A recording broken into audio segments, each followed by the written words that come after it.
Assalamu alaikum wa rahmatullahi wa barakatuh. My brothers and my sisters, I just wanted to mention a couple of things before you start watching this khutbah. Some things that just passed my mind as I was delivering the khutbah. As you guys are aware, normally when you're on the podium delivering a message in front of the crowd, you may tend to forget things from time to time. So there was a couple of things that I just wanted to add to what was already mentioned.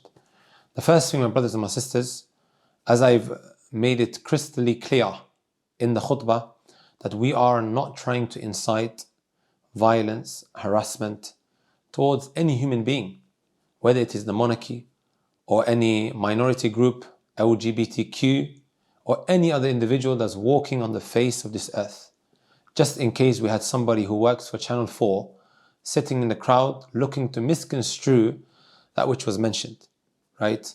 And just to make it very, very clear as well, anyone who tries it, right, whether it is the Daily Mail or any other news tabloid, to take out of context what I mentioned, there is a lawsuit that is ready, right, for your own information.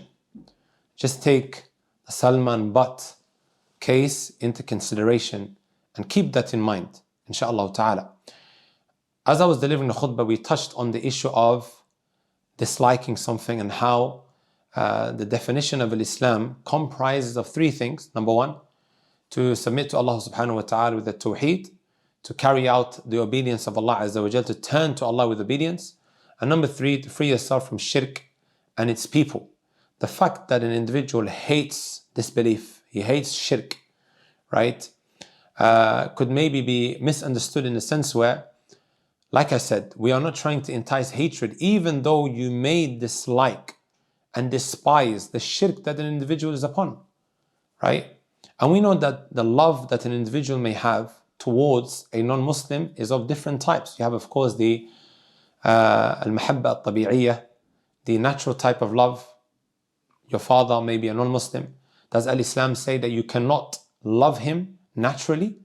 The answer is no. In fact, Allah Azza wa Jalla says, وَإِن جَاهَدَاكَ عَلَى أَن تُشْرِكَ بِي مَا لَيْسَ لَكَ بِهِ عِلْمٌ فَلَا تُطِعْهُمَا وَصَاحِبْهُمَا فِي الدُّنْيَا مَعْرُوفًا.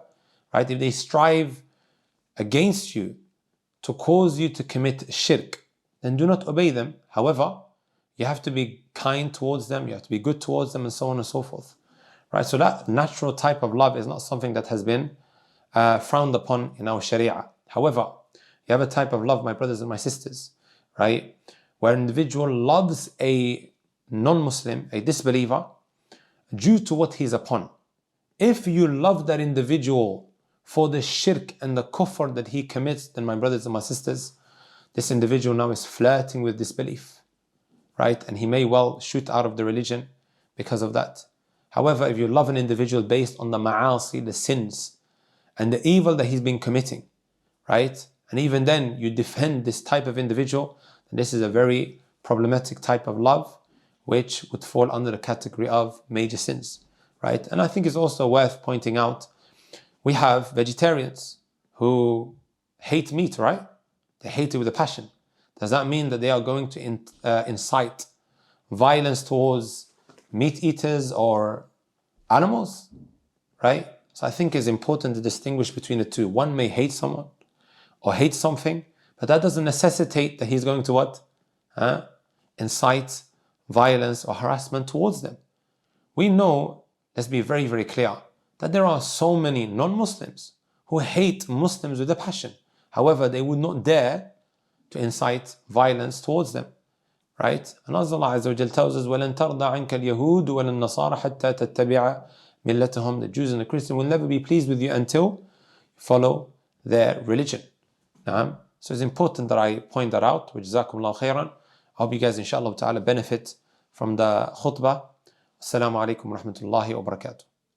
إن الحمد لله نحمده ونستعينه ونستغفره ونعوذ بالله من شرور أنفسنا ومن سيئات أعمالنا من يهده الله فلا مضل له ومن يضلل فلا هادي له وأشهد أن لا إله إلا الله وحده لا شريك له وأشهد أن محمدا عبده ورسوله يا أيها الذين آمنوا اتقوا الله حق تقاته ولا تموتن إلا وأنتم مسلمون يا أيها الناس اتقوا ربكم الذي خلقكم من نفس واحدة وخلق منها زوجها وبث منهما رجالا كثيرا ونساء واتقوا الله الذي تساءلون به والأرحام إن الله كان عليكم رقيبا يا أيها الذين آمنوا اتقوا الله وقولوا قولا سديدا يصلح لكم أعمالكم ويغفر لكم ذنوبكم ومن يطع الله ورسوله فقد فاز فوزا عظيما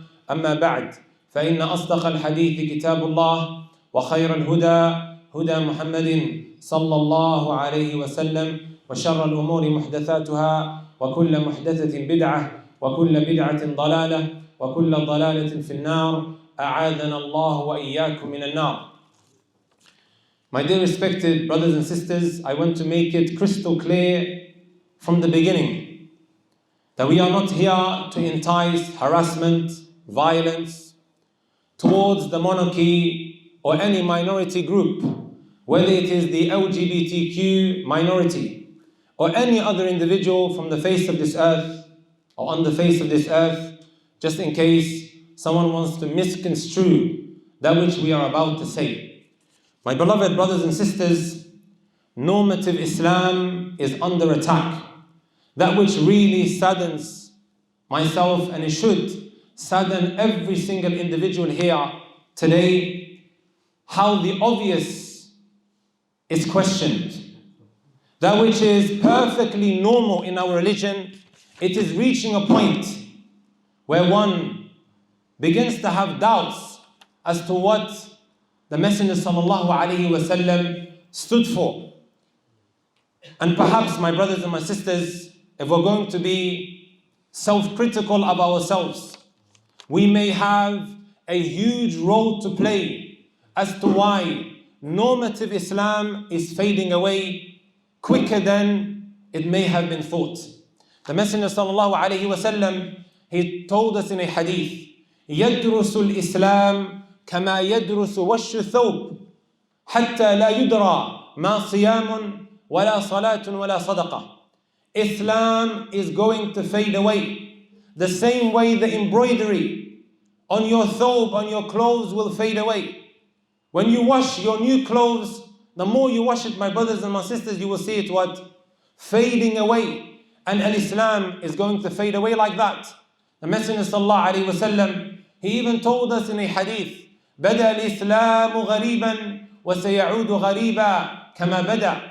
Islam started as something strange and it will return as something strange just as it started. The Messenger sallallahu alaihi wasallam then said, وَطُوبَى لِلْغُرَبَاءِ. Glad tidings to those who are strange. The Messenger sallallahu alaihi wasallam, he was asked, who are the strangers? He said, هُمُ الَّذِينَ يُصْلِحُونَ مَا أَفْسَدَ النَّاسُ مِنْ أُمَّتِي. They are the ones who are going to rectify that which my ummah has corrupted. In another narration, هُمُ الَّذِينَ يَصْلَحُونَ إِذَا فَسَدَ النَّاسِ. They will be upright, they will be steadfast the moment people start going astray, the moment people start leaving off the fundamentals of the religion. My brothers and my sisters, Shaykh al-Islam ibn Taymiyyah rahmatullahi alayhi, over 700 years ago, he said the following: ما وقع في هذه الأمة من البدع والضلالة كان من أسبابه تقصير من قصر في إظهار السنة والهدى. He says, that which the Muslim ummah goes through, all the different innovations that start becoming spread within the Muslim ummah, and likewise the misguidances, you know what the reason is? Or from the reasons as to why this happens? Simply because those who were meant to be conveying the message of Allah subhanahu wa ta'ala have become negligent. And this is the role, my brothers and my sisters, that every single one of us here has to play.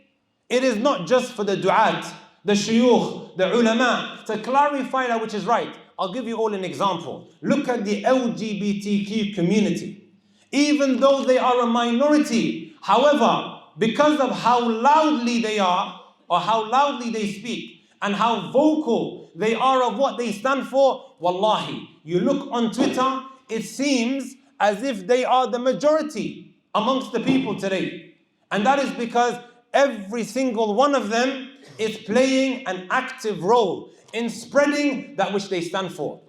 You go onto Twitter, you click on one of the hashtags, you think that they are the majority that is walking on the face of this earth. Every single one of them is spreading what they believe, what their sentiments are, what they stand for. Why is it, my brothers and my sisters, we can't just do the same when it comes to our morals and our values? So here he's saying, because the conveyance of Islam decreased, all of these different misguidances started becoming rampant. Also, Shaykh al-Islam Taymiyyah rahmatullahi alayhi says, كل ما ضعف من يقوم بنور النبوة قوية البدعة. Every time and place when you find those who are meant to be conveying that which is the truth, you will see the opposite becoming rampant, innovations and misguidances. I'll tell you that which is even more profound, my brothers and my sisters. Ibn Daqiq al-Eid, look what he said. إنما استولت التتار على بلاد المشرق لظهور الفلسفة فيهم وضعف الشريعة. He says the Tatar, they were only able to overpower the Muslims in the East. You know why? Because philosophy became so widespread, and also because the Sharia became so weak. Also Ibn Taymiyyah rahmatullahi alayhi says, فَلَمَّا ظَهَرَ فِي الشَّامِ وَمِصْرَ وَالْجَزِيرَةِ الْإِلْحَادُ وَالْبِدَعُ سُلِّطَ عَلَيْهِمُ الْكُفَّارُ وَلَمَّا أَقَامُوا مَا أَقَامُوهُ مِنَ الْإِسْلَامِ وقهر الملحدين والمبتدعين نصرهم الله على الكفار. Subhanallah. He says, when it became widespread in Sham, he's saying this over 700 years ago, brothers and sisters. Ibn Taymiyyah passed away the year 728. However, some of his statements, wallahi, it is so applicable in today's day and age. He says the following: when ilhad, you want to call it atheism, and also innovations became so widespread in the lands of Sham and also Egypt, right? They were overpowered by the kuffar. وَلَمَّا أَقَامُوا مَا أَقَامُوهُ مِنَ الْإِسْلَامِ وَقَهْرِ الْمُلْحِدِينَ وَالْمُبْتَدِعِينَ.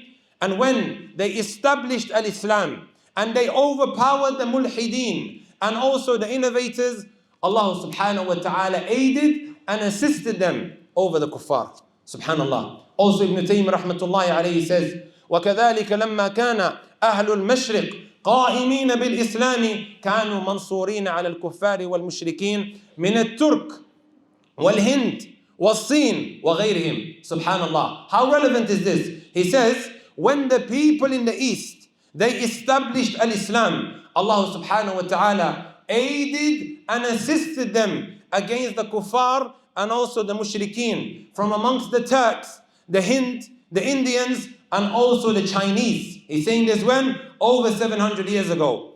فَلَمَّا ظَهَرَ مِنْهُمْ مَا ظَهَرَ مِنَ الْبِدَعِ وَالْإِحْلَادِ وَالْفُجُورِ سُلِّطَ عَلَيْهِمُ الْكُفَّارِ. However, when they started to practice innovations and also ilhad, atheism, denying Allah subhanahu wa ta'ala and all types of transgression, they were overpowered by the kuffar. Subhanallah. And the examples, the statements of the scholars are many. And I will conclude with this particular point with Ibn Taymiyyah rahmatullahi alayhi when he said, وَإِذَا كَانَ فِي الْمُسْلِمِينَ ضَعْفٌ وَكَانَ عَدُوُّهُمْ مُسْتَظْهِرًا عَلَيْهِمْ كَانَ ذَلِكَ بِسَبَبِ ذُنُوبِهِمْ وَخَطَايَاهُمْ. He says, and when the Muslims now begin to experience weakness, we always hear about why the Muslim ummah is suffering, sah?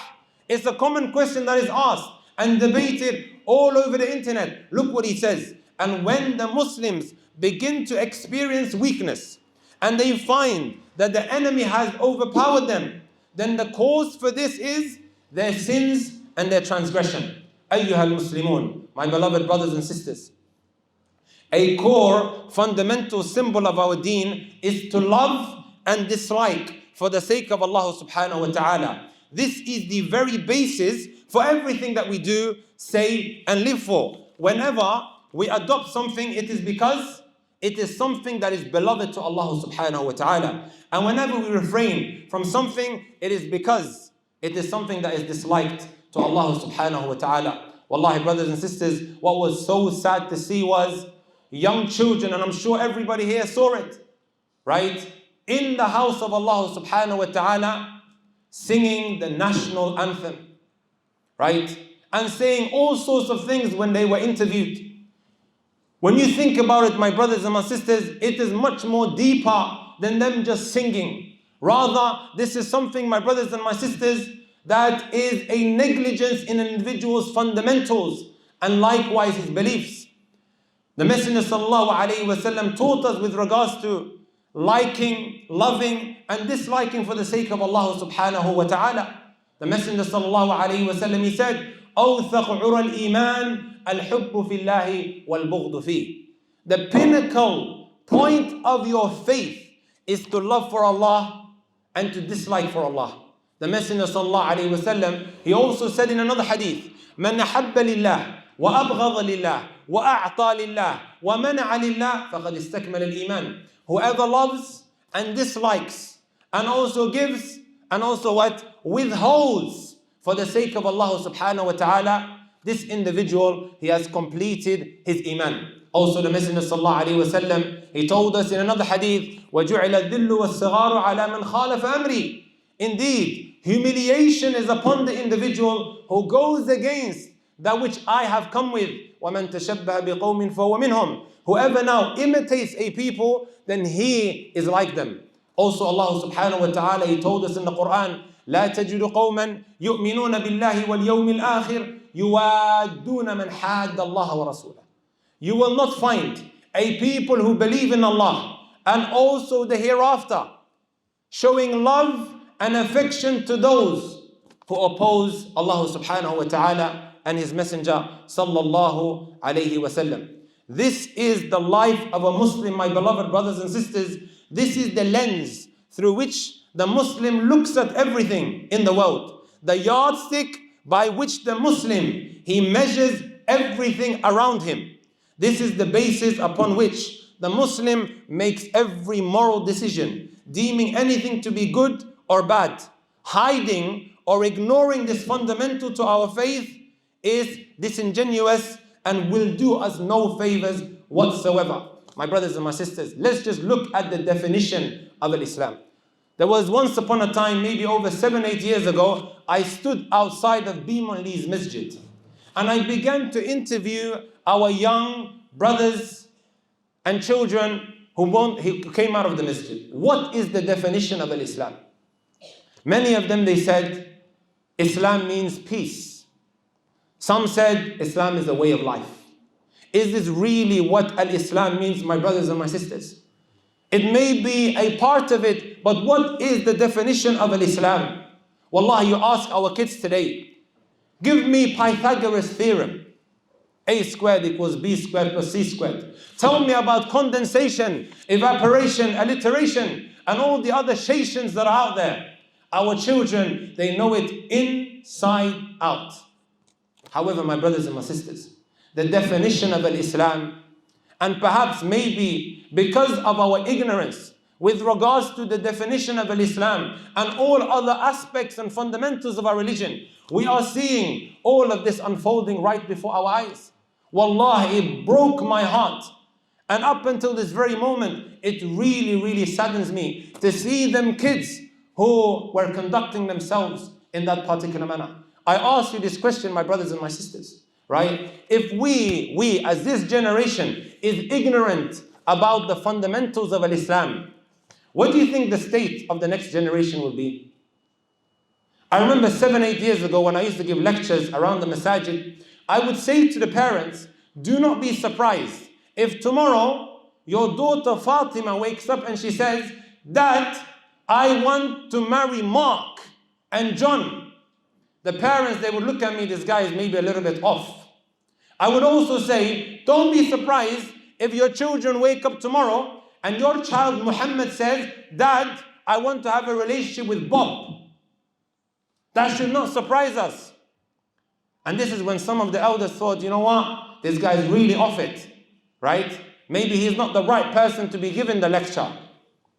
How many phone calls do I receive on a day-to-day basis, brothers and sisters, about this particular issue?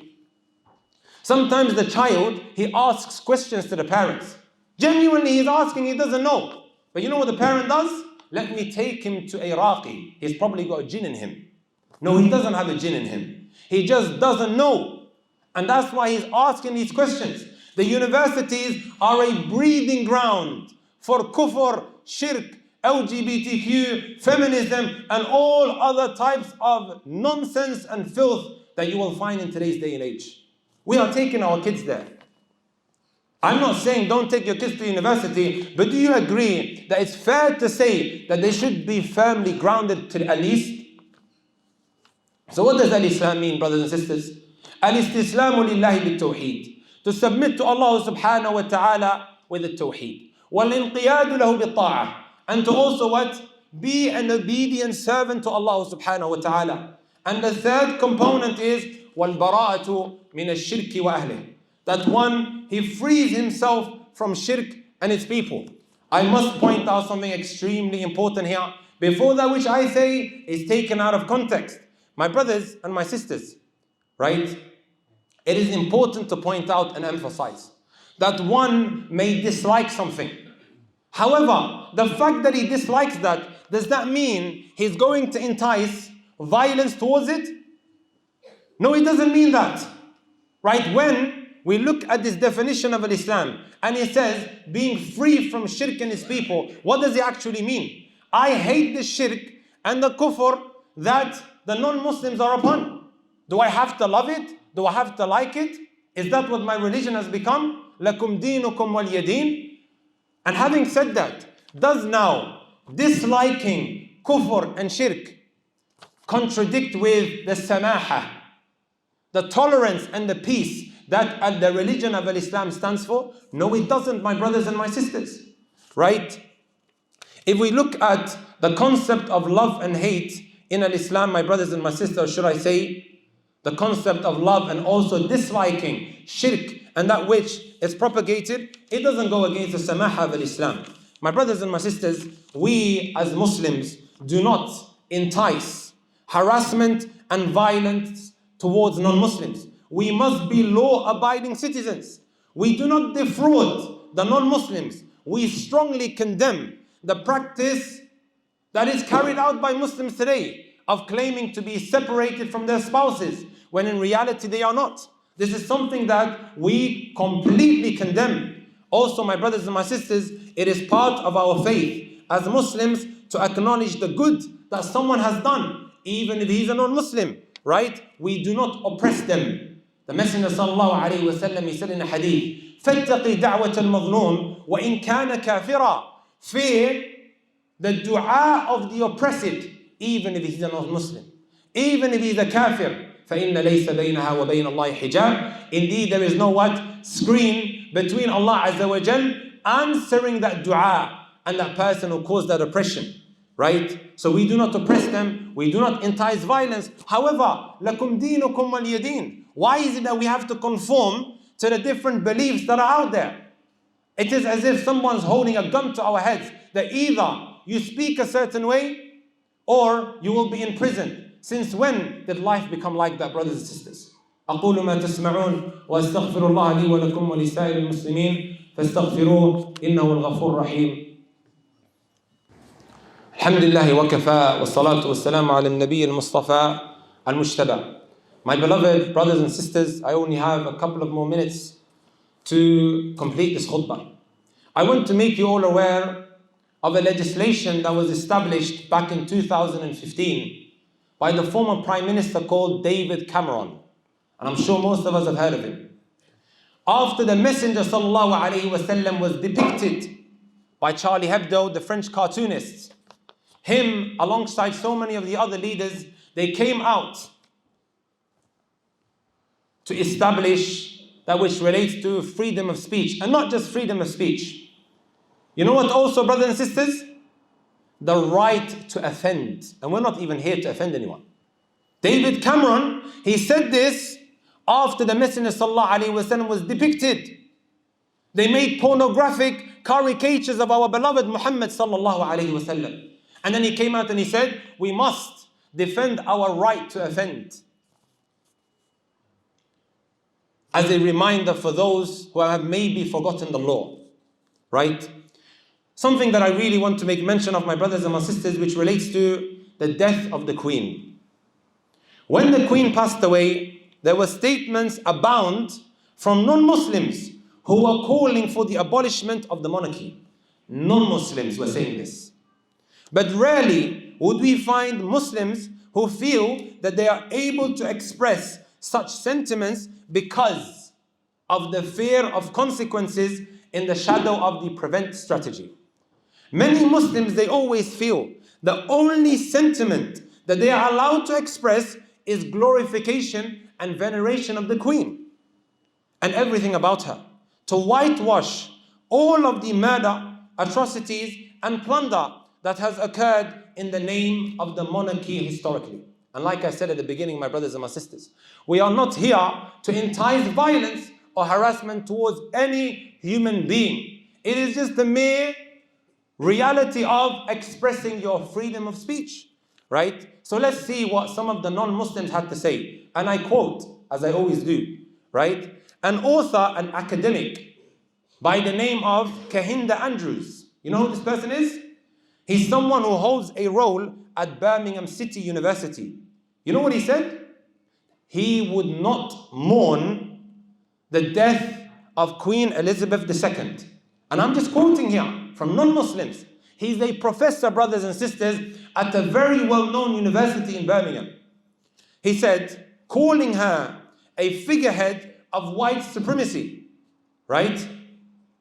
Also, he said the following. He described the Queen as a symbol of colonial nostalgia and empire, and said the fatal shooting of an unarmed black man, Chris Kaba, by a police officer in London earlier this month should mean more to society than the succession of Charles III.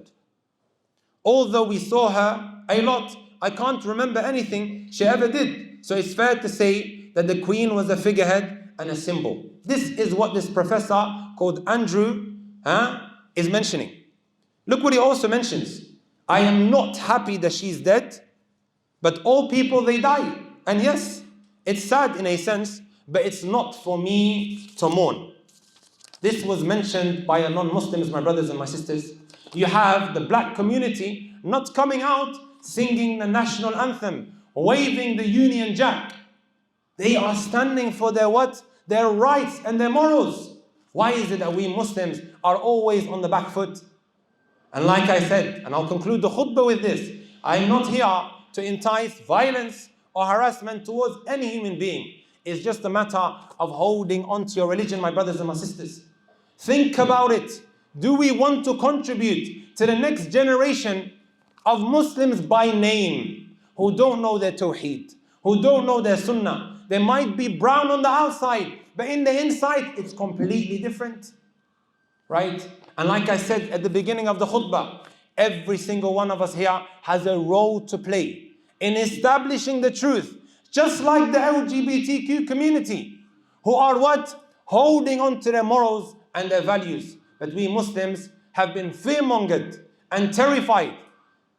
Even though, my brothers and my sisters, it is something that is clearly and explicitly mentioned in the book of Allah subhanahu wa ta'ala. ربنا آتنا في الدنيا حسنة وفي الآخرة حسنة وقنا عذاب النار ربنا هب لنا من أزواجنا وذرياتنا قرة أعين واجعلنا للمتقين إماما ربنا اصرف عنا عذاب جهنم إن عذابها كان غراما إنها ساءت مستقرا ومقاما. Lut alayhi salatu wassalam, he would say, ربي نجني وأهلي مما يعملون. Oh Allah, save me and also my family from what they are doing. ربي نجنا وأهالينا مما يعملون. سبحانك الله وبحمدك أشهد أن لا إله إلا أنت أستغفرك وأتوب إليك وأقم الصلاة.